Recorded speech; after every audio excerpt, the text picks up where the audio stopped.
দেখো আজকের ক্লাসে এই মাইন্ড বডি রিলেশনের যেটা প্যারালালিজম বা সমান্তরালবাদ স্পিনোজার মন এবং দেহ সম্পর্কে যে মতটা সেটা হচ্ছে সমান্তরালবাদ বা প্যারালালিজমের কথা বলেছে। স্ক্রিন শেয়ার দেন ম্যাম। এটা করাবে স্ক্রিন শেয়ার হলে না দাঁড়াও। ঠিক আছে, শেয়ার হলো। জি ম্যাম। এটা করাবো, তার সাথে লাইব্রেরি দেহ মনের সম্পর্কটা কি হবে, যদি হয় এটাও বলে দিব। 1 মিনিট তোমরা একটু ওয়েট করো, পিডিএফটা পাবো। তোমাদের এদিকে বৃষ্টি হচ্ছে? জি ম্যাম। সব বাংলাদেশ হয়ে গেছে, বৃষ্টি হচ্ছে।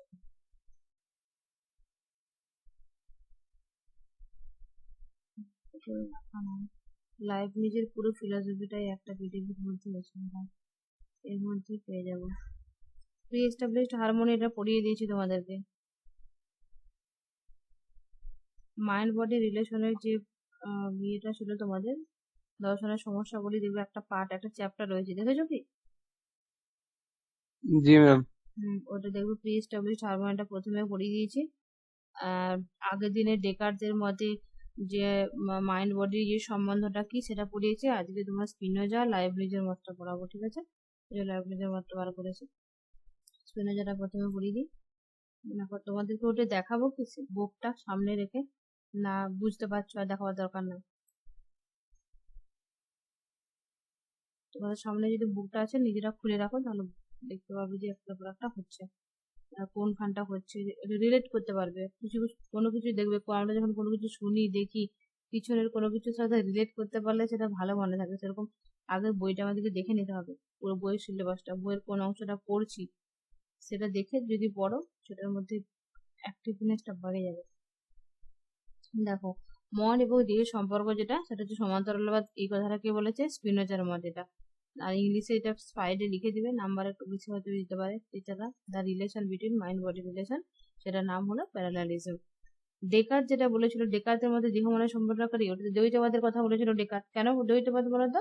কারণ বলছে ঈশ্বর নামক একটা দ্রব্য, যে দুটো দ্রব্য তৈরি করেছে, মানে ঈশ্বরের উপর নির্ভর করে দুটো দ্রব্য হয়েছে, একটা দেহ এবং একটা হচ্ছে মন। তো এই দুটো মন এবং দেহ আলাদা করে স্বীকার করার জন্য একে দ্বৈতবাদ বলা হয়। তাহলে দেহ মনের সম্পর্কে ডেকার্ট কিন্তু, এই যদি বলা হয় যে দ্বৈতবাদী দার্শনিক কে, তখন তাকে বলবে ডেকার্ট। আচ্ছা, কার্টেসিয়ান দার্শনিক কে? ডেকার্ট। এগুলো মনে রাখবে। ডেকার্টকে কে ক্রিটিক করেছিল মনে আছে? গিলবার্ট রাইল ক্যাটেগরি মিস্টেকের কথা বলেছিল। এটা যেন একটা মিথ, গল্প গাথার মধ্যে, এগুলো যেন আজগুবি একটা গল্প, এগুলো আসলে বাস্তবে এক্সিস্ট করে না, এরকম কথাগুলো বলে ক্রিটিক করেছিল গিলবার্ট রাইল। এগুলো মনে রাখবে। আর কোন বুকেতে করেছিল, কোন গ্রন্থে করেছিল? দ্য কনসেপ্ট অফ মাইন্ড গ্রন্থে ডেকার্টকে ক্রিটিক করেছিল গিলবার্ট রাইল। এরপর দেখো স্পিনোজার মতটা কি? স্পিনোজার মতেও কিন্তু এক ঈশ্বররূপী দ্রব্যের দুটি জ্ঞানযোগ্য গুণ আছে। দেখো ডেকার্ট কি বলছে, যে এটা হচ্ছে দেহ এবং মন আলাদা করে দুটো দ্রব্যই আছে। আর স্পিনোজার মতে কিন্তু দ্রব্য একটাই, সেটা কোনটা? সেটা হচ্ছে ঈশ্বর। তাহলে এই ঈশ্বররূপী দ্রব্যের দুটো জ্ঞানযোগ্য গুণ আছে। দেখো, জ্ঞানযোগ্য কথাটা মনে রাখবে।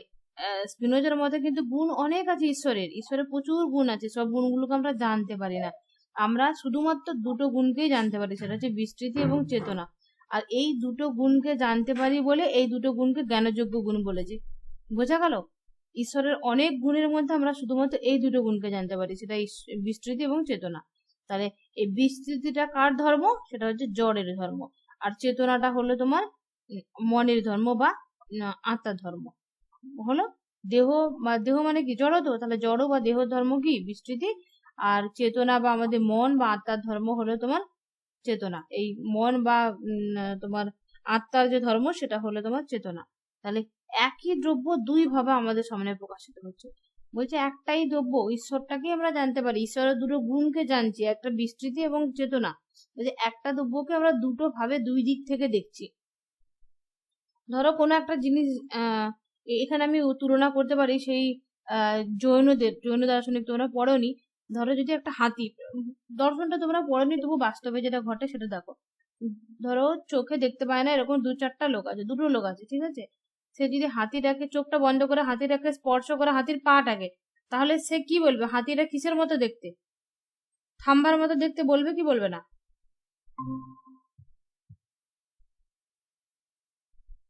বলবে না?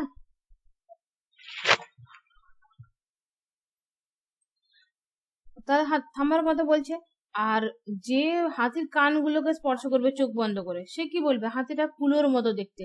তো সেরকম ভাবে বলতে চাইছে একটাই দ্রব্য আমাদের সামনে আমরা দুই ভাবে আমরা জানতে পারছি বা দুই ভাবে আমরা দেখছি।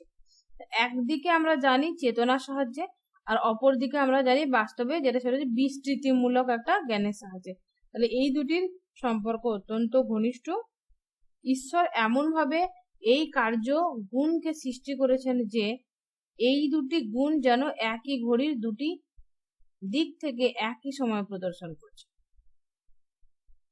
যদি ধরো এরকম একটা ঘড়ি ভাবো, ঠিক আছে, ঘড়ি এরকম ভাবে ঝুলানো আছে, ঘড়ির এই পার্টটাতেও টাইম দেখা যাবে, ঘড়ির এই পার্টটাতেও টাইম দেখা যাবে, মানে এরকম লম্বা লম্বা করে আছে, এই পারেও টাইম আছে, এই পারেও টাইম আছে। চ্যাপটা মতো ভাবো না, ধরো চ্যাপটা করে বইটা নাও, বইটা তোমার বাঁ হাত ডান হাত, বইটার উপর দিকটা হুক লাগিয়ে দাও, দিয়ে ভাবো এটা ঘড়ি, তাহলে এই পারেও যদি তোমার টাইমিং সেট করে দাও, আর ওইটা ওই পারেও, মানে বইয়ের এই বাঁ পাশে আর ডান পাশে, বইটাকে হাতে নাও, বুঝতে পারবে। তাহলে এইভাবে যদি আমরা দেখি যে দুই পাশেই যেন একই সময় দিচ্ছে, মানে একজন ঈশ্বররূপী আছে, যে যে ঝোলানো আছে সে কন্ট্রোল করছে, ঈশ্বর, আর দুই দিকে যেন সেম সময় দিচ্ছে। এটা বলছে তোমার ওই স্পিনোজা। তবে বলছে দেখো দুদিকে দুটো ঘড়ি দুটো সময় দিচ্ছে, কিন্তু দুটো ঘড়ি কোনোদিনও এক হয়ে যাবে না যদি একটাই, মানে এমন ভাবে মেশিনটা বানানো হয় যে এই পারেও সময় দিচ্ছে ওই পারেও সময় দিচ্ছে। এটা কি বোঝা যাচ্ছে কথাটা? না হলে কিন্তু বলো। বুঝতে পারছো কি? বুঝতে জি পারছো? ম্যাম। বুঝতে পারছো তো? একটা বইকে হাতে নিয়ে নাও, বুঝতে পারবে বইয়ের এই পিঠ ওই পিঠ দুই পিঠ হয় তো নাকি, মোটা মোটা চ্যাপটা চ্যাপটা। তাহলে যদি মেশিনটা এমন ভাবে বানানো হয় ঘড়িটা, যে এই পারেও সময় দেখানো যাবে ওই পারেও সময় দেখা যাবে, মানে বাস্তবে ঘড়িটার ভাবো পিছনে এই দিক ওই দিক। সব থেকে ভালো উদাহরণ তুমি বলছি আমি, আয়না দেখেছো কি? কোনো আয়না, যে আয়নাটার মানে এই মানে হাতল যুক্ত একটা আয়না, তার এই পারেও মুখ দেখা যায়, ওই ওই সাইডেও মুখ দেখা যায়, দেখেছো এরকম আয়না? দেখেছো কি আয়না এরকম? জি ম্যাম। আচ্ছা, তাহলে ঠিক সেইভাবে ওরকম ঘড়িও যদি বানানো হয়, তাহলে দুই সাইডে নিজের মতো করে সে সময় দিয়ে যাবে, কিন্তু কেউই একে উপরের সঙ্গে মিশে যাবে না, সমান্তরাল ভাবে সময় দিয়ে যাবে, সমান্তরাল ভাবে যেন দেহ আর মনের যে ক্রিয়াটা চলে যাচ্ছে। এই জন্য বলছি এটা সমান্তরালবাদের কথা বলছে। দেখো মানুষের ইচ্ছা শক্তির কোনো স্বাধীনতা নেই, এটা স্পিনোজা এটাও বলেছে যে মানুষের যে আমাদের ইচ্ছা শক্তি, তার কোনো স্বাধীনতা নেই, সমগ্র স্বাধীনতা ঈশ্বর, এবং সে তার অধীনে সমস্ত কিছু চলছে। দেহকে আমাদের মন কোনোভাবেই নিয়ন্ত্রণ করতে সক্ষম নয়। ডেকার্ত কি বলেছিল? আমাদের মন খারাপ হলে শরীর দেহ খারাপ হয়, দেহ খারাপ হলে মন খারাপ হয়, একে অপরের উপর প্রতিক্রিয়া করে, একজন ক্রিয়া করলে অপরজন প্রতিক্রিয়া করে, এটা তো বলেছিল ডেকার্ত, মনে আছে? মনে পড়ছে? তাহলে স্পিনোজা বলছে না, স্পিনোজার মধ্যে যে বলছে দেহকে মন এবং মনকে দেহ এভাবে নিয়ন্ত্রণ করতে পারে না, তারা নিজেরা নিজেদের মতো সময় দিয়ে যাচ্ছে। যেন একটা রেল লাইন যদি ভাবো, দুটো রেল লাইনের পাতগুলো কি হয়, পাশাপাশি চলে যায়, কিন্তু কেউ কাউকে স্পর্শ করতে পারে না, ঠিক যেন সেরকম একে অপরের কে মানে প্রভাবিত করতে পারে না, কিন্তু দুজনেই পাশাপাশি যেন কাজ করে চলছে। মানুষের সমস্ত ক্রিয়াকলাপ ঈশ্বরের নির্দেশে, উপরওয়ালা যে আছে ঈশ্বরের নির্দেশে পূর্ব নির্ধারিত, তিনি মানব জন্ম বা ইচ্ছা শক্তিকে সম্পূর্ণ নিয়ন্ত্রণ করেন। তাহলে এখানে যদি প্রশ্ন আসে যে স্পিনোজার মতে দ্রব্য কটা, কি বলবে? স্পিনোজার মতে দ্রব্য কটা বলো? স্পিনোজার মতে দ্রব্য কটা? আরে বলো না, এনি প্রবলেম? আমার কথা শোনা যাচ্ছে তো? কোনটা কোথায় আছে? নেটওয়ার্ক বন্ধ হয়ে যায়নি তো? যাচ্ছে ম্যাম। তাহলে সাড়া দিচ্ছ না। স্পিনোজার মতে দ্রব্য কটা? আরে ভুল হোক না হোক, পারবো না কিছু তো বলো। পারবো না ম্যাম, আপনি বলে দেন। স্পিনোজার মতে দ্রব্য একটা, ঈশ্বর, এক্ষুনি বললাম না? যাই হোক, ভুলে যেতেই পারো, কিন্তু সাড়া দিবে, না হলে আমি হয়তো ভাববো যে নেটওয়ার্ক প্রবলেম কিনা। একবার প্রথম তোমরা ফার্স্ট পড়ছো, অতএব ভুল হবেই। তবে হ্যাঁ, যেটা পড়িয়ে দেবো পিছনের ক্লাসগুলো উত্তর না দিতে পারলে বোকা খাবে, কারণ তুমি দেখো আমি তোমাদের জন্য এরকম ভাবে পড়ছি, বাট তোমরা ঘরে একবার পড়বে না, ক্লাসগুলো রিপিট শুনবে না, সেটা কিভাবে সম্ভব? ডেকার্তের মধ্যে দ্রব্য কটা? একটা ম্যাম। না, ডেকার্তের মধ্যে তিনটে দ্রব্য। ডেকার্তের মধ্যে হচ্ছে মেন যে দ্রব্য সেটা হচ্ছে ঈশ্বর, মানে একেবারে স্বয়ং সম্পূর্ণ দ্রব্য, কারোর উপর নির্ভর করে না। আর ঈশ্বরের উপর নির্ভরশীল হচ্ছে দুটো দ্রব্য, সেটা হচ্ছে দেহ আর মন। ঠিক আছে, দেহ আর মন। আর ডেকার্তের মধ্যে তাহলে মোট দ্রব্য কটা? তিনটে। ডেকার্তের মোট দ্রব্য তিনটে, একটা হচ্ছে তোমার ঈশ্বর, আর 2 নম্বরে হচ্ছে দেহ, আর 3 নম্বরে আত্মা বা মন। ঠিক আছে। আর স্পিনোজার মধ্যে দ্রব্য একটাই, সেটা হচ্ছে শুধুমাত্র ঈশ্বর। আর ঈশ্বরই হচ্ছে, দেখো, যে মানুষের সমস্ত ক্রিয়াকলাপ হচ্ছে ঈশ্বরের নির্দেশে চলে। অ্যাকচুয়ালি মানুষের কোনো স্বাধীনতা নেই। আমরা কথাটা বলি না, অ্যাকচুয়ালি এই স্পিনোজার যে দর্শনটা সেটা ইসলাম ধর্মের সাথে যদি ম্যাচ করে নাও, তোমার উত্তর দিতে সুবিধা হবে। দেখো, ইসলাম ধর্মে কি বলে? উপরওয়ালা রয়েছে, উপরওয়ালার নির্দেশে সমস্ত কিছু তৈরি হয়েছে, যেন সমস্ত কিছুর মধ্যে যেন মিলেমিশে রয়েছে। অ্যাকচুয়ালি স্পিনোজার মধ্যে জগতের সমস্ত কিছু, ধরো আমি, তুমি, কাঠ, পাথর, ইট, বালি, যা কিছু রয়েছে জগতে, যা কিছু দেখতে পাচ্ছ, ছুঁতে পারছো, স্পর্শ করতে পারছো, সমস্ত কিছু নিয়েই আমরা ঈশ্বর। মানে গোটা ওয়ার্ল্ডটাই ঈশ্বর। অ্যাকচুয়ালি এই গোটা নিজেই ঈশ্বর। আলাদা করে কোথায় ঈশ্বরকে খুঁজতে যাওয়ার দরকার নাই, এটা স্পিনোজা বলছে। আর সেই ঈশ্বরের নির্দেশেই সমস্ত কিছু চলছে, মানুষের কোনো স্বাধীনতা নেই।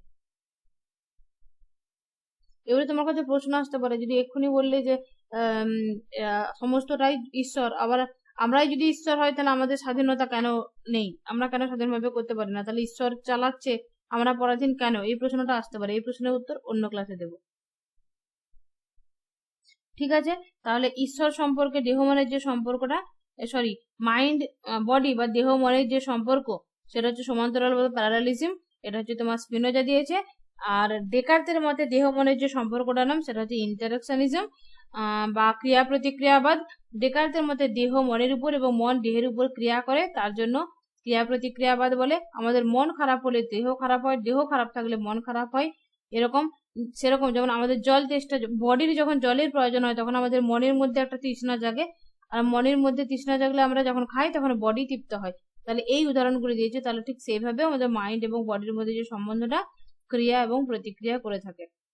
মনে আছে? মনে থাকবে।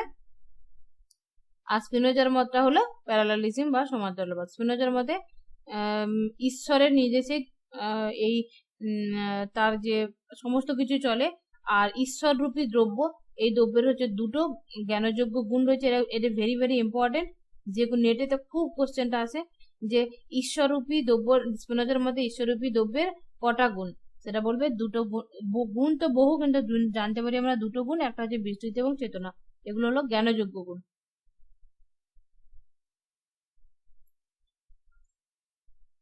চলো এবারে লাইবনিজের মধ্যে দেহ মনের সম্পর্কটা পড়িয়ে দিই একটু, তাহলে কিন্তু মাইন্ড বডি রিলেশনের যতগুলো ছিল ওই চ্যাপ্টারটা কিন্তু শেষ হয়ে যাবে। দেখো, দেহ, মন, মন আর আত্মা কিন্তু একই। একটা জিনিস মনে রাখবে, আমাদের ইন্ডিয়ান ফিলোসফিতে দেখতে গেলে, ভারতীয় দর্শনে মন এবং আত্মা এই দুটো কিন্তু টোটালি আলাদা। মনকে আলাদাভাবে দেখা হয়, আত্মাকে আলাদাভাবে ব্যাখ্যা করা হয়। আর ওয়েস্টার্ন ফিলোসফিতে যদি দেখো, এখন কিন্তু আমরা ওয়েস্টার্ন ফিলোসফি বলছি, Descartes, Spinoza, Leibniz, Locke, Berkeley, Hume, Hegel, Kant, এরা সবাই কিন্তু ওয়েস্টার্ন ফিলোসফার। তাহলে ওয়েস্টার্ন ফিলোসফিতে কিন্তু ওরা মাইন্ড এবং বডি, মাইন্ড এবং আত্মা এগুলোকে আলাদাভাবে দেখে না, বলে একটাই জিনিস। এটাকে সোল বলে দিয়েছে ইংলিশে। ঠিক আছে, মাইন্ড বা সোল।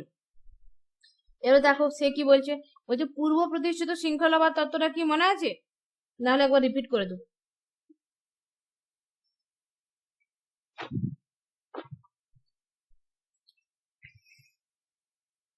রিপিট করেন ম্যাম।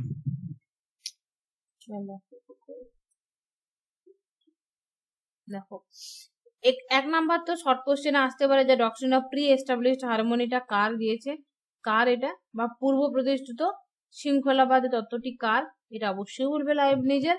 এবং পূর্ব প্রতিষ্ঠিত শৃঙ্খলাবাদটা কি, এই কথাটা তো বোঝা যাচ্ছে। পূর্ব প্রতিষ্ঠিত শৃঙ্খলা মানে পূর্ব মানে প্রথমে আগে থেকেই, প্রতিষ্ঠিত মানে সেটা তৈরি হয়ে গেছে, শৃঙ্খলা মানে একটা, শৃঙ্খলা মানে কি, ধরো তোমাদের বাড়ি যদি বলে শৃঙ্খল মেনে চলছে, শৃঙ্খলা রয়েছে একটা, তার মানে কি তোমার আব্বা যেটা বলছে তুমি মেনে চলো, তাই তো? তোমার মা মেনে চলে, তোমার আর বাড়ির ভাই বোন যারা রয়েছে মেনে চলে, তুমি বড় যদি ভাই হও তোমার ছোট যারা রয়েছে তোমাকে মেনে চলবে, তাই তো? এরকম যদি একটা থাকে তখন তো বলি শৃঙ্খলাবদ্ধ সবকিছু আছে না, শৃঙ্খল একটা আছে, এরকম বলি। তো সেরকমই মনে রাখো। তো পূর্ব প্রতিষ্ঠিত শৃঙ্খলাবদ্ধ ঠিক সেরকমই লাইবনিজ কি বলছে দেখো, লাইবনিজের মতে একটা জিনিস মনে রাখবে, মনাদ তত্ত্বের কথা কে দিয়েছে, সেটা লাইবনিজ দিয়েছে। লাইবনিজ জগতের সমস্ত কিছু ব্যাখ্যা করতে গিয়ে মনাদের কথা বলেছে, বলছে মনাদ দিয়েই জগতের সমস্ত কিছু তৈরি হয়েছে। কিভাবে দেখো, লাইবনিজ বলছে প্রথমে বলে যে মনাদ কি, লাইবনিজের মতে মনাদ কি সেটা আগে জেনে নাও, তারপরে মনাদটা কিভাবে, মনাদ দিয়ে জগৎটা তৈরি হয়েছে সেটা বলছে। লাইবনিজের মতে তাহলে কি হলো, 2 নাম্বার কোশ্চেন যদি আছে হোয়াট ইজ মনাদ বা মনাদ কি লাইবনিজের মতে, তাহলে বলবে লাইবনিজ মনে করতেন প্রতিটি মনাদ হচ্ছে স্বাধীন। তাহলে লাইবনিজের মতে কি হলো, মনাদ হচ্ছে স্বাধীন, স্বনির্ভর মানে কারো উপর নির্ভরশীল না, গবাক্ষহীন মানে এরা হচ্ছে জানলা দরজা বন্ধ করে নিজেরা থাকে, গবাক্ষহীন মানে কারোর সাথে কারো কোনো লেনদেন নেই, ঝগড়া পাশের বাড়ির লোকের সাথে, সক্রিয় মানে ভিতরে দরজা জানলা বন্ধ করে ভেতরে ঝগড়া করে এরা, ঠিক আছে, বাইরে কাউকে দেখতে দেবে না। আর বিস্তৃতিহীন, এর কোনো বিস্তৃতি নেই। আর চিৎ পরমাণু মানে চেতনা রয়েছে, চিৎ পরমাণু মানে কি, পরমাণুগুলো চেতন। যদি প্রশ্ন হয় লাইবনিজের মতে যে পরমাণুগুলো সেটা কি চিৎ না অচিৎ, তখন কি বলবে, এগুলো হলো চিৎ, এর মধ্যে চেতনা রয়েছে, তার জন্য চিৎ বলা হয়। আর যেটা চিৎ, একটা জিনিস বলে দিই, যেটা চিৎ হবে সেটা কোনো জন্য বিস্তৃতি যুক্ত হবে না। বিস্তৃতি মানে কি, জড়ের ধর্ম বিস্তৃতি। ধরো তোমার বডিটা কোনো একটা জায়গায় তোমার বডিটা থাকে, তাই তো, বডির ধর্ম বিস্তৃতি। ধরো তোমার বাড়িতে পড়ার টেবিলটা কোনো একটা জায়গায় রয়েছে তো, জড় পদার্থ। আচ্ছা তোমার আত্মাটা কোথায় আছে বলো তো, আত্মাটাকে দেখতে পাচ্ছ, কোনো একটা জায়গায় রাখা আছে, না ম্যাম। কথা বলে দেখতে পাচ্ছ না, তাহলে এই বিস্তৃতি মানে কোনো একটা জায়গা জুড়ে থাকবে কে, সেটা জড়ও থাকে। আর যেটা চিৎ বা চেতনা সেটা কিন্তু মানে ওই আত্মা, মাইন্ড বা বডি, এরা হচ্ছে চেতনা, কারণ এরা কোনো জায়গা জুড়ে থাকে না, এদের গুণ হচ্ছে চেতনা। বুঝা গেল? এরকম ভাবে মনে রাখবে যে যেটা জড় সেটা হচ্ছে কোনো একটা জায়গায় থাকে মানে বিস্তৃতি যুক্ত, আর যেটা চেতন তাহলে সেটা কোনোদিনও বিস্তৃতি যুক্ত হবে না, তার উল্টোটা।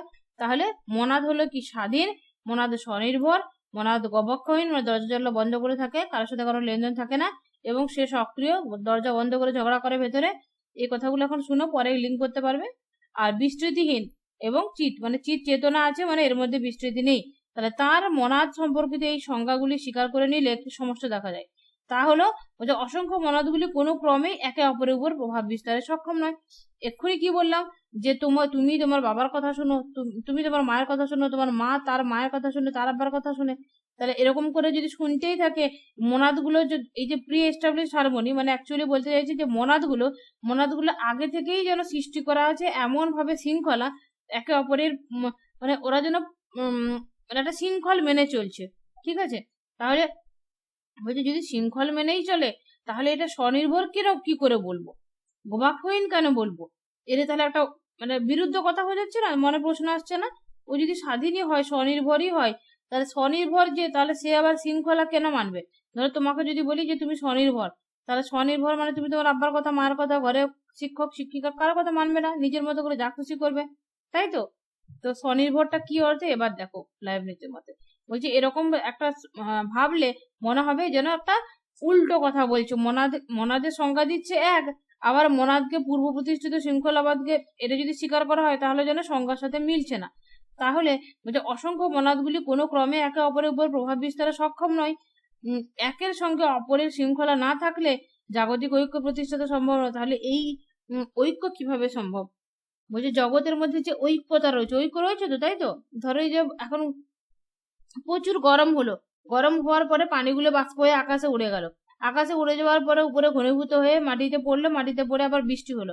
তাহলে এই যে প্রসেস গুলো চলছে এগুলো সবগুলোর মধ্যে শৃঙ্খলা আছে তো জগতের, না? দেখো গ্রীষ্মকালে মানে পানি দিয়ে এক রকমের ধান হয়, বর্ষাকালে এক রকমের ধান হয়। আর তুমি যদি বর্ষাকালে এখন আলু চাষ করো, আলু চাষ হবে? না ম্যাম। বলো হবে? হবে না। তাহলে সবকিছু একটা শৃঙ্খলা চলছে না, একটা ঋতুর পরে একটা ঋতু, একটার পরে একটা, সমস্ত কিছু জগতের যদি দেখো দুনিয়ায় সমস্ত কিছুর মধ্যে শৃঙ্খলা রয়েছে, বিশৃঙ্খল কোনো কিছু নেই। তাহলে বলছে যদি এত কিছুর শৃঙ্খলা তাহলে কেন রয়েছে, যদি স্বনির্ভর হয় তাহলে তো ঝগড়া নিজের মতো করে যা খুশি করবে। তোমাদের বাড়ির মধ্যে যদি তোমার আব্বাকে মেরে কেউ না চলে, দু ভাই বোনে মারপিট করে তো মরে যাবে। তাহলে এটা হচ্ছে প্রশ্ন, মানে উল্টো পাল্টা, মানে একরকম যদি বলি আমি স্বনির্ভর নয় তাহলে হয়ে গেল, কিন্তু স্বনির্ভর বলছি আবার স্বাধীন বলছে বা শৃঙ্খলাও রয়েছে, দুটো যেন উল্টো মনে হচ্ছে, বিরোধী কথা মনে হচ্ছে। তখন লাইবনিজ ব্যাখ্যা করতে গিয়ে বলবো, ডিটেলসে মনাদগুলো বলবে, তারপরে দেখো বুঝে যাবে যে লাইবনিজ বলছে বিশ্ব ব্রহ্মাণ্ডের সবকিছু মনাদ দ্বারা তৈরি, ঠিক আছে, মনাদ দ্বারা তৈরি। বলছে মনাদ দ্বারা তৈরি। এবার মনাদ স্বনির্ভর কি করে দেখো, প্রথমে দেখে নাও মনাদের বিভাজনটা, তাহলে ক্লিয়ার হয়ে যাবে উত্তরটা। মনাদটা কি লাইব্রেরির মধ্যে নানা রকমের শ্রেণী রয়েছে। তারপর একেবারে যদি দেখি এগুলো না উদ্ভূত, এগুলো স্পেলিং গুলো উল্টো পাল্টা আছে, ঠিক করে দেবো আমি। 4 শ্রেণীর মনাদ তার দর্শনে দেখা যায়। একটা হচ্ছে অচেতন মনাদ, মানে খনিজ পদার্থ, যেটা মাটি পাথর এগুলো আর কি, যেগুলো অচেতন, যার মধ্যে চেতনা নেই, সেটা হচ্ছে অচেতন মনাদ। আর রয়েছে সচেতন মনাদ, মানে ইতর প্রাণীর দেখো, ইতর প্রাণীর মধ্যে তো সচেতনতা রয়েছে না, ধরো গরু ছাগল এগুলো যদি বলো, ওরা তো বোকা ইতর, কিন্তু তাদের মধ্যে সচেতনতা রয়েছে, তাই তো? তুমি যদি একটা গরুকে মারো সে ছুটে পালায় না, একটা কুকুরকে মারলে ছুটে পালায় না, তাহলে তারা চেতন, যার মধ্যে চেতনা আছে সে চেতন, যার মধ্যে চেতনা নেই সেটা জড়। তাহলে যেটা অচেতন সেটা মনাদ, সেটা হচ্ছে খনিজ পদার্থগুলো, যেটা জড়। সচেতন মানে সচেতন কিন্তু তারা বোকা, বুদ্ধি নেই, সেটা ইতর, সেগুলো হচ্ছে প্রাণী দেহ, প্রাণীর দেহটা। এরপরে বলছে তোমার আত্ম সচেতন মনাদ, মানে নিজের আত্মা সম্পর্কে সচেতন হচ্ছে কারা, মানব দেহ, তাই তো? আমরা তো আত্মসচেতন, আমাদেরকে কেউ কিছু বললে আমরা কি চুপচাপ শুনি? শুনি না, আমরা আত্মসচেতন প্রাণী, সেটা হলো মানুষ। আর একটা রয়েছে মনাদের মনাদ, সেটা হলো একমাত্র পরিপূর্ণ মনাদ। তাহলে দেখো এই যে মনাদের সংজ্ঞাগুলো দিলাম, বা মানে আমি নয়, লাইব্রেরি দিয়েছে আমি বললাম, তাহলে এই যে সংজ্ঞাগুলো এটা কার সাথে যায়? 4 নাম্বার মনাদ, যেটা মনাদের মনাদ, একে বলেছে লাইব্রেরি ঈশ্বর। মনাদের মনাদ হলো ঈশ্বর, তাহলে লাইব্রেরির মধ্যে ঈশ্বর কি? যেটা মনাদের মনাদ। এই মনাদ গুলোর মনাদ, মানে বলে না বাপেরও বাপ রয়েছে, সেরকম মনাদেরও মনাদ রয়েছে, মানে মেন মনাদ, যে মানে একদম আমাদের আদিম পুরুষ, যেটা কাকে বলা হয়, আদমকে বলা হয় না, আদমকে যদি বলা হয়, আদমের সাথে এই মনাদের তুলনা করো। মনাদের মনাদ যেটা, মানে সে হচ্ছে গড, আর তার জন্য সে তার নিজে সমস্ত কিছু তৈরি হয়েছে, মানে সেই তৈরি করেছে অ্যাকচুয়ালি। এখানে কি বলবো না, আদম না বলে আদম গড ঈশ্বরের সাথে তুলনা করা যেতে পারে, কারণ ঈশ্বর নিজে তৈরি করেছে। তাহলে এখানে হলো একমাত্র পরিপূর্ণ যদি বলা হয় মনাদ, সেটা হচ্ছে মনাদের মনাদ। তাহলে এই যদি সংজ্ঞাগুলো হয়, তাহলে সেই সংজ্ঞাগুলোর সাথে কোন মনাদ যাবে? মনাদের মনাদ। 4 নাম্বার যে মনাদের কথা বলেছে সেটা হচ্ছে ঈশ্বর।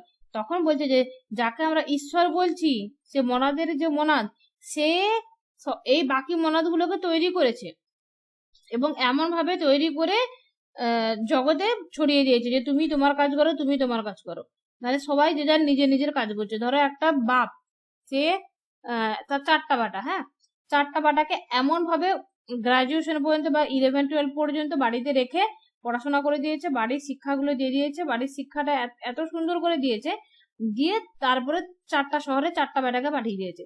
কিন্তু 4টা বেটাকে পাঠিয়ে দিলেও সে বেটাগুলো বাইরে যেয়ে সে ঠিক মতো নামাজ পড়ছে, ঠিক মতো ব্রত পালন করছে, ঠিক মতো সমস্ত কিছু সিস্টেমেটিক যেভাবে ওর বাপ শিখিয়ে পড়িয়ে বড় করেছে, ঠিক সেইভাবে 4টা শহরে 4টা বেটা কিন্তু সেইভাবে চলছে।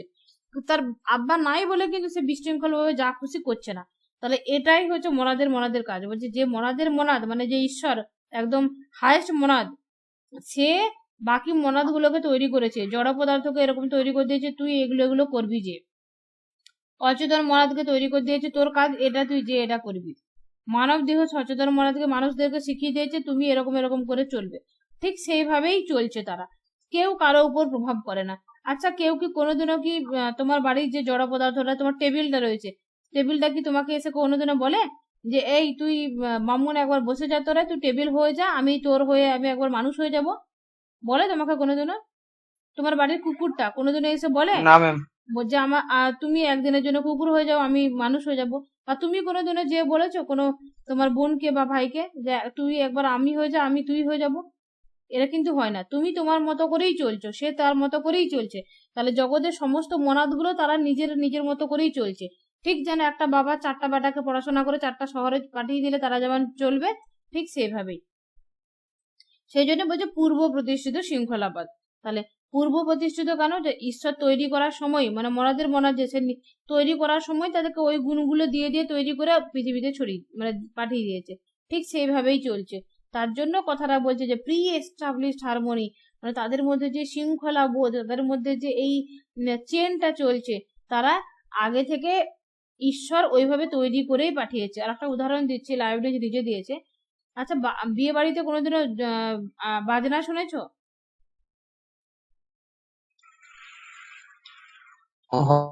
হয় ম্যাম মাঝে মধ্যে। আচ্ছা, শুনেছো। তাহলে বাজনার মধ্যে কি একটা লোক বাজায় না 4-5টা 6টা লোক মিলে একটা দল হয়? 6টা লোক মিলে দল হয়। তাহলে দেখবে আচ্ছা সব লোক কি মানে বাঁশি বাজায়? বাজায় না। কেউ বাঁশি বাজায়, কেউ ঢোল বাজায়, কেউ তবলা বাজায়, কেউ খুঞ্জনি বাজায়। তাহলে এই যে এক একজন দেখবে নিজেদের কাজগুলো করছে, যে ঢোল বাজাচ্ছে সে ঢোল বাজাচ্ছে, একটা দলে 5টা লোক থাকলে 5টা বাদ্যযন্ত্র বাজাচ্ছে, কিন্তু 5টা বাদ্যযন্ত্র বাজিয়ে একটা কিন্তু সুর আসছে। দেখো ঢোলক কিন্তু ঢোল বাজিয়ে যাচ্ছে, বাঁশি যে বাঁশি বাজিয়ে যাচ্ছে বাঁশিওয়ালা। ঠিক সেইভাবেই এই জগতের প্রত্যেকটা মনাদকে এমন ভাবে তৈরি করে পাঠিয়ে দিয়েছে, তারা নিজেদের মতো কাজ করে চলছে, দিয়ে যেন উপরে একটা শৃঙ্খলা তৈরি হয়ে যাচ্ছে। তাহলে দেখো বাজনার দলটাকে যদি তোমাকে আর আমাকে আর বাকি যারা রয়েছে, যে জনি টনি যত সব রয়েছে, আমাদেরকে 5জনকে নিয়ে যদি বলে ঢোল টোল তবলা দিয়ে দেয়, দিয়ে যদি বলে যে তেরে নাম সিনেমার কোনো একটা গানের সুর তোমরা তুলো বাজনায়, পারবে তুলতে? পারবে? না ম্যাম। পারবো না, কারণ আমাদেরকে শিখানো হয়নি। ঠিক সেইভাবেই বাজনা হওয়ার আগে বাজনার দলটাকে কিন্তু শিখিয়ে পড়িয়ে বিয়ে বাড়িতে পাঠানো হয়। ঠিক সেম প্রসেসে মনাদের মনাদ বা ঈশ্বর, সে সর্বশ্রেষ্ঠ যে মনাদ, সে বাকি মনাদ গুলোকে ঠিক যেটা শিখিয়ে পড়িয়ে পাঠিয়ে দিয়েছে, তারা ঠিক সেভাবে চলছে। বোঝা গেছে? ক্লিয়ার হয়েছে? ক্লিয়ার? জি ম্যাম। আচ্ছা চলো, তাহলে শৃঙ্খলাবাদ তত্ত্বটা কি বোঝা গেল? আর ডিটেলসে যাচ্ছি না, এবারে চলে আসো দেহ মনের সম্পর্ক। তো পূর্ব প্রতিষ্ঠিত শৃঙ্খলা তত্ত্বের সাহায্যে, বোঝা গেল সাহায্যে কি নিয়েছে? পূর্ব প্রতিষ্ঠিত শৃঙ্খলা তত্ত্বের সাহায্যে লাইবনিজ দেহ মনের সম্বন্ধে সমাধান করেছেন। তাহলে কোনটাকে নিয়েছে? পূর্ব প্রতিষ্ঠিত শৃঙ্খলা তত্ত্বকে ব্যবহার করে দেহ মনের সম্বন্ধটা আমাদেরকে বলেছে। তার মতে দেহ কোনো জড় পদার্থ নয়, নিম্ন শ্রেণীর মনাদের সমাবেশ। বোঝা গেল? তাহলে দেহটাকে বলছে, দেহটা কিন্তু জড় পদার্থ বলছে না, বলছে এটাও মনাদ। ঠিক আছে? আর মনাদগুলোর মধ্যে প্রাণ আছে, সচেতন রয়েছে, এই কথাটা কিন্তু বলে। তাহলে প্রশ্ন আসতে পারে, দেহ কি জড় পদার্থ কি জড় পদার্থ নয় লাইবনিজের মতে? অবশ্যই বলবে যে দেহ কোনো জড় পদার্থ নয়, সেটা হচ্ছে নিম্ন শ্রেণীর মনাদের সমাবেশ। প্রাণী শরীরে একটি উচ্চ শ্রেণীর মনাদকে কেন্দ্র করে অনেকগুলি নিম্ন শ্রেণীর মনাদের সমাবেশ থাকে। ধরো এই যে আমাদেরকে বলছি, আমরা যে বডিটাকে চিমটালে লাগছে না,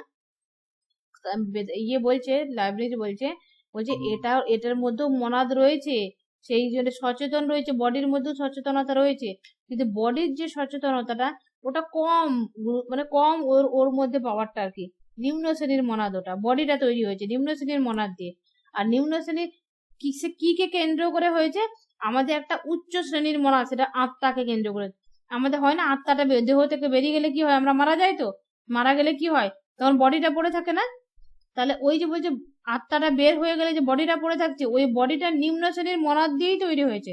আর উচ্চ শ্রেণীর মনাদ দিয়ে তৈরি হয়েছে আত্মা, সেটা আমাদের দেহকে আত্মাটাকে কেন্দ্র করে থাকে। যদি একটা বীজকে দেখো, একটা ফল দেখো, কোন একটা ফল না, ফুল দেখেছো কোনোদিন? ফুল দেখেছো? দেখেছি ম্যাম। দেখেছো? তাহলে একটা বীজকে কেন্দ্র করে থাকে না, সেই বীজটা থেকে আবার গাছ হবে। ঠিক সেরকম ভাবেই এই মানুষের বীজটাকে যেন উচ্চ শ্রেণীর মনাদ বলছে, মানে অ্যাকচুয়ালি ও ফুলটাকে বলবে না ওইভাবে, আমি উদাহরণ দেওয়ার জন্য বলছি। তো আমাদের মধ্যে আত্মাটা উচ্চ শ্রেণীর মনাদ আর দেহটা নিম্ন শ্রেণীর মনাদ। বোঝা গেল? তাহলে আর কেন্দ্রীয় মনাদ, যেটা কেন্দ্রীয় মনাদ বলতে আমাদের দেহ হচ্ছে আত্মাটা, সেটা হচ্ছে তোমার প্রাণী দেহের আত্মা, এটা হচ্ছে উচ্চ শ্রেণীর। এই নিম্ন শ্রেণীর মনাদগুলি আপন স্বভাবের নিয়মে উচ্চ শ্রেণীর কেন্দ্রীয় মনাদের অধীনতা বরণ করে নেয়। তাই তো? ধরো আমি যদি এক্ষুনি বলি আমার হাতটাকে, ঠিক আছে, এই হাতটা তুমি এখানে রাখো, হাতটা ওখানে রাখো, এরকম আমার মনে হতে পারে যে আমি বলতে পারি আমার বডিটাকে যে আমি এখানে যাব, এখন আমি ওখানে যাব। আমার মন যেটা আত্মা, সে তো পরিচালনা করছে আমার বডিটাকে, তাই তো? না বডি আমাকে পরিচালনা করছে? বডি তো করছে না, আত্মা পরিচালনা করছে বডিকে, এটাই বলছে। তো নিম্ন শ্রেণীর মনাদগুলি আপন স্বভাবের নিয়মেই উচ্চ শ্রেণীর মনাদগুলো কিন্তু মেনে চলে। দেখবে আমরা বাড়ি যদি ভাবি যে আমার বাবা মা উচ্চ শ্রেণীর মনাদ, তাহলে আমরা দেখবো অটোমেটিক্যালি তাদেরকে তাদের শ্রদ্ধা এবং সম্মানের সাথে তাদের কথাগুলো মেনে চলি, যেটা বলে কিন্তু সেটা করি। আমরা কোনোদিনও মানে দাদুগিরি ফলাবার চেষ্টা করি না যে আমি এই আমি ওই। তাহলে এটাই হচ্ছে লাইবনিজ বলছে যে আমাদের বডির মনাদ গুলো আমাদের উচ্চ শ্রেণীর মনাদ যে আত্মা, তার কথাটা শুনে মেনে চলে, নিজেই চলে।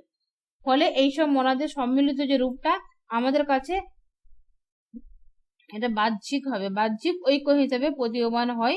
আত্মা তার আপন নিয়ম অনুসারে চলে। ঠিক আছে, চলো দেহ এবং তার নিজের নিয়মে চলে। তাহলে কি হলো, দেহর মধ্যে যে নিম্ন শ্রেণীর মনাদ তৈরি হয়েছে, দেহ নিজের মতো করে চলেছে, আর আত্মাও তার নিজের মতো করে চলছে।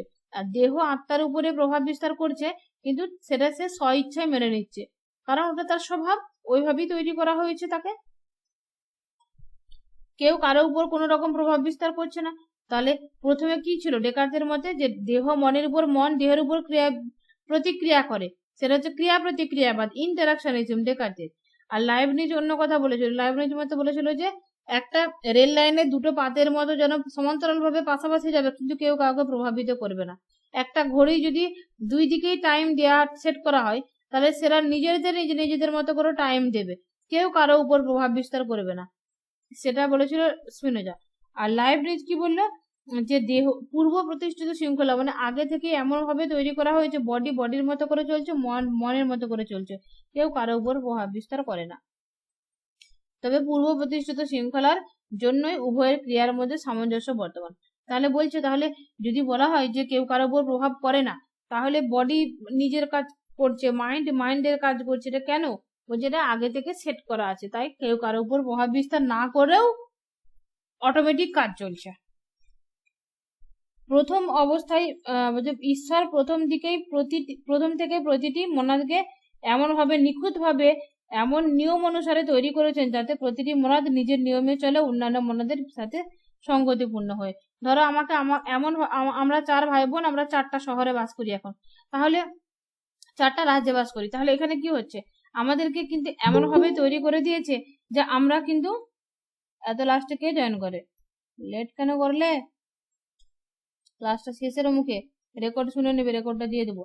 তাহলে দেখো এখানে বলছে যে মনাদ গুলো নিজের নিয়মে চলছে, কেন এইভাবে উদাহরণটা দিচ্ছি দেখো। তাহলে আমরা চার ভাই বোন 4টা শহরে রয়েছি, তাহলে আমার আব্বা এমন ভাবে তৈরি করে দিয়েছে, আমরা পরে এসেও কিন্তু সেইভাবে চলছি, সেভাবে কাজ করছি, কেউ কারোর উপর প্রভাব বিস্তার করছি না, পাশের লোকের সাথে ঝগড়া করছি না, বা আমরা স্বাধীন আছি, তার বলে লোকের সাথে মানে স্বাধীনতার যে অপব্যবহার সেগুলো হচ্ছে না, কারণ সেই শৃঙ্খলাটা শিখিয়ে, সেই নিয়ম কানুন গুলো শিখিয়ে বড় করে এখানে পাঠিয়েছে। ঠিক যেন আল্লাহ বা গড বা লাইব্রেরির মধ্যে যে ঈশ্বর বা মনাদের মনাদ, ঠিক সেইভাবে বাকি মনাদ গুলো ওইভাবেই তৈরি করে জগতে পাঠিয়েছে। তাই বডির মতো কাজ করে চলছে, মনের মতো কাজ করে চলছে, সেই শৃঙ্খলা অনুযায়ী কেউ কারো উপর প্রভাব বিস্তার করছে না। বোঝা গেছে? কারো কোনো সমস্যা থাকলে এবার বলো। মাইন্ড বডি রিলেশনের যে চ্যাপ্টারটা খতম হয়ে গেল, আজকে শেষ হয়ে গেল। কারো কোনো কোশ্চেন? না ম্যাম। বাকি দিকে বলো ক্লাসে জয়েন করতে। ঠিক আছে, ক্লাসটা তাহলে এখানে থামিয়ে দিলাম। কিছু বলার আর অন্য কারো কিছু বলার থাকলে বলো, না হলে ক্লাস অফ করে দিচ্ছি। কোনো কোশ্চেন আছে? নাই।